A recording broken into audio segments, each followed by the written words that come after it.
It was a cold Saturday afternoon in Yorkshire as 7th placed Ashton United travelled to face off against 17th placed Guiseley AFC. Both sides were coming into the game off the back of a victory, looking to continue their form and climb up the table. The Guiseley manager has only been in charge for 2 weeks, but things are already starting to look up for the club after a strong start. They were just above relegation when he came in, and they are working to push far from this position. Ashton pushed forward instantly from minute 1 and found themselves with a corner in the 3rd minute.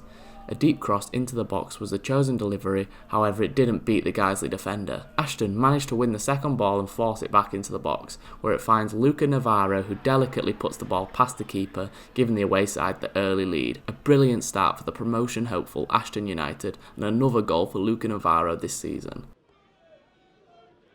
Guiseley pushed on from this early setback and won a corner, but the delivery was cleared by an Ashton defender, and Guiseley couldn't replicate Ashton's goal directly from the corner.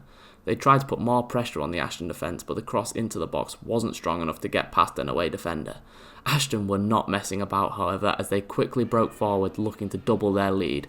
Some lovely control from the Ashton forward, who then hit a sweet strike, which was blocked well, but not well enough, as the rebound found Luca Navarro yet again as he bagged his second of the game in the 35th minute, continuing his fantastic start to the match.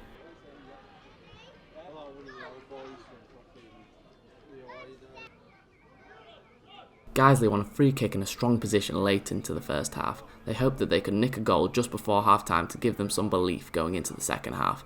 This was not the case, and the ref blew the half-time whistle with the score Guiseley 0, Ashton United 2.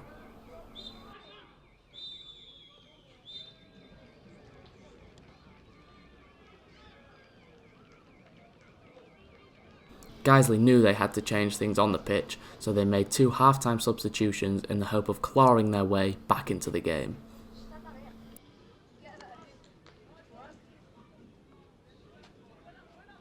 What a start to the second half for the home side as they instantly pushed forward down the left-hand side and slotted the ball home with a fantastic finish into the bottom left corner from Leo Farrell in the 46th minute. What a start to the second half. Deep into the second half, with only 10 minutes to go, a fantastic delivery from a corner saw Guiseley get their deserved equaliser, with Oliver Brown getting on the score sheet in the 80th minute. The fans and the players were absolutely buzzing.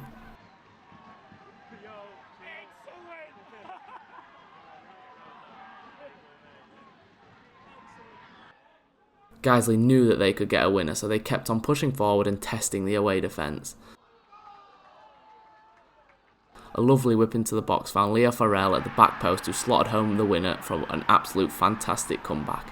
Leo bagged his second of the game here in the 84th minute. Guiseley had scored 2 goals in 4 minutes. The fans could not believe what they were witnessing here in Guiseley on this windy Saturday afternoon.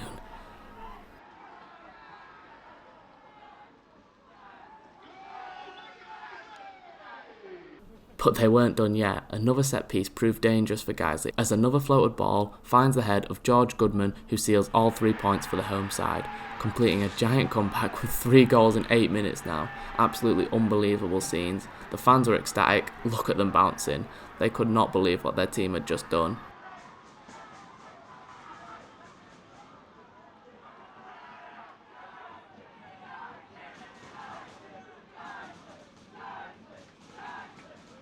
Soon after, the ref blew the full-time whistle and cheers were loud throughout the ground. I spoke to Guiseley manager Ian Richards to get his post-match thoughts on this wonderful comeback. 3 points doesn't get much better than that. How are your post-match feelings? Yeah, one's of elation, one's of relief in what we did at half-time and how well the players played. Second half worked. I thought first half we were very good, but we gave away 2 soft goals. Second half we went a bit more attacking, but committed a bit much further forward, and it worked to a T, and the boys fully deserved the win. What was the main talking points at half-time? Because it was such a turnaround from 2-0 down to 4-2. What was your main points to the lads? It was all constructive. Firstly, heads up. You played well. You've been a better team without converting into chances, and then it was tactical and how I wanted to play, and then it was just to put them a bit of belief in them and go get that first goal and you'll go win the game, and they produced it within the first 2 minutes. So yeah, very tactical, very constructive, very supportive of the players. I trust them, I believe in them. The scoreline at half time didn't reflect the first half performance, and second half we played even better and got the 3 points.